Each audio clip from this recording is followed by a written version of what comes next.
Chapter 22, The Last Ring. The space is no longer just dim, it's dark. Small beams of light break through the cracks and crevices of the fake pyramid, the only obvious reminder that we are actually in ancient Egypt. There's a scuffling sound followed by a click. Then a sharper beam of light brightens the room. Thank goodness for West and the mini flashlight he smuggled in here. Didn't see that coming, he scoffs. Hannah, do you still have the flashlight I slid you when we were on the ice? I can't see Hannah very well, but I'm pretty sure she nods. Within moments, another beam of light turns on. Guess those were the wrong symbols, I say, but geez, harsh penalty. No kidding. Imagine if we didn't have these flashlights. Hannah looks up and around the room. The only light we'd have is coming through the cracks, and that's not much. Glancing around, I notice that the sarcophagus in the corner has a faint glow around the edges, like there might be a light inside of it. Didn't the riddle say something about escaping unseen, I ask? Yeah, why, West asks. Because I see how we're going to do that. Can you guys shine your flashlights towards the sarcophagus? When the path is lit up, I cross the room with them on my heels. The sarcophagus is bigger and creepier up close. Still, I feel around the edges for any indication that it opens. When my fingers brush against something cold and sharp, a pang of adrenaline rushes through me. Hinges. It definitely opens. You think we have to crawl into that? Anna whispers. Her flashlight's beam is shaking. Weren't those like caskets? Wes laughs. They were, but this isn't a real one, Banana. Just look at it like another secret passageway. He turns to face me, and I hold my hands over my eyes to keep the beam from blinding me. God, Wes, get that out of my eyes. Sorry, he says sheepishly. Did you try opening it? I grip the edge opposite the hinges, where the sarcophagus should open and pull, but nothing happens. It's locked. We probably need to do something to unlock it. I bet the back is one of those movable walls. He sounds excited. I'm not surprised. Wes has always liked the mechanics of escape rooms. It wouldn't surprise me if he doesn't try to build one of his own someday.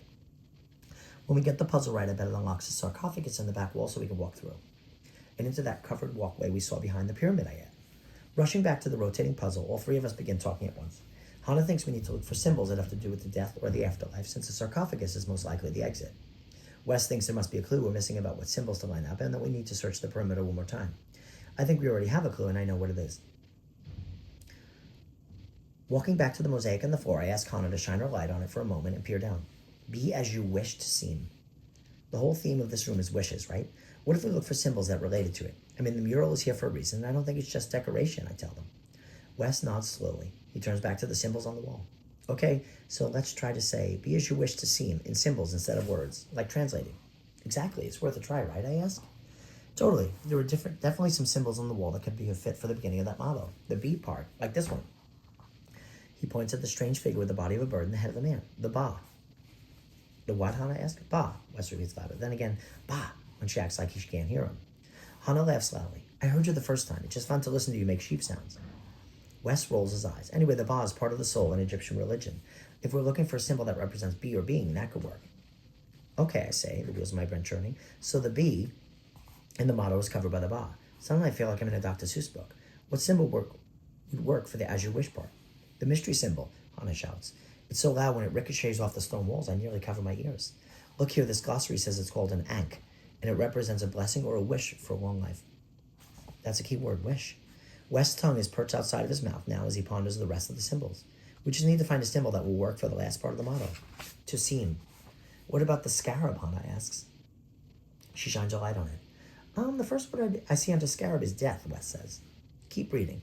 It says a scarab symbolizes death, rebirth, and great power. Rebirth. It's a good thing in a bunch of religions. When someone is reborn, it's like they're getting a new, better version of themselves.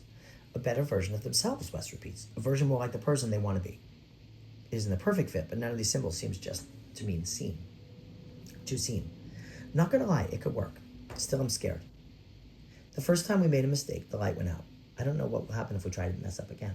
Should we try it? We don't have a lot to lose, Wes admits. We're trapped in this room in the dark. We gotta do something. With a smile I can just barely make out through the shadows, Hannah places her fingers on the center ring. She rotates it to the right until the ankh symbol is lined up with the Ba symbol. There's a metallic clink from the direction of the sarcophagus. Hannah and Wes shine their flashlights toward it, gasping when we see that the door is now standing open. Strange. We haven't even turned the final symbol yet. With the door of the sarcophagus already open, I'm not sure what the last rotation of the puzzle will do. A voice echoes through the room. You've chosen correctly. Your exit is near. Choose one who must enter, despite what they fear. Hannah makes eye contact with me through the shadows. I feel like that riddle is talking about me. It's not, Wes says quickly. CK Goodson doesn't know us, and we didn't talk about what happened in the room in any interviews. They couldn't possibly know you got stuck on the floor. But like you said, they're watching us now, listening to us. They could have decided to force me into that thing because they know I'm scared of getting trapped. You're not going in, I tell her. The riddle says choose one. It didn't say choose Hana. It isn't up to you to do all the scary stuff. We're a team. I look at the sarcophagus and then back to her and West. I'm going in. Why you, West asks. I can go. I shake my head. No, it makes more sense for you to stay here in case you guys have to try different symbols. You're better able to remember which ones you've already tried better than I would. They follow me to the sarcophagus and watch me step inside. I knock on the back wall, the one we think will open to let me into a different room. Sure enough, it sounds hollow. Close the door, I say. I'm fine. Really, there'll probably be a button in the next room I can push to bring you guys over. Or maybe this back wall. I knock on it again. It won't even shut, so you can just follow me through once you're finished the puzzle. Okay, if you're sure. He starts to close the door and then opens again. Are you sure? West, I shout. This time he actually closes the door. I stand there in silence, trying not to be scared. It's hard, though. The tiny light bulb installed above me is dim, and West and Hana's voices are muffled. I look down at my feet, startled to see a symbol carved into the floor. Looks like a flower. Guys, there's a symbol on the floor. I yell out to them. Can you hear me? Are you turning the last ring of the puzzle? I get my answer before either of them can respond. Only it isn't the wall that moves. It's the floor.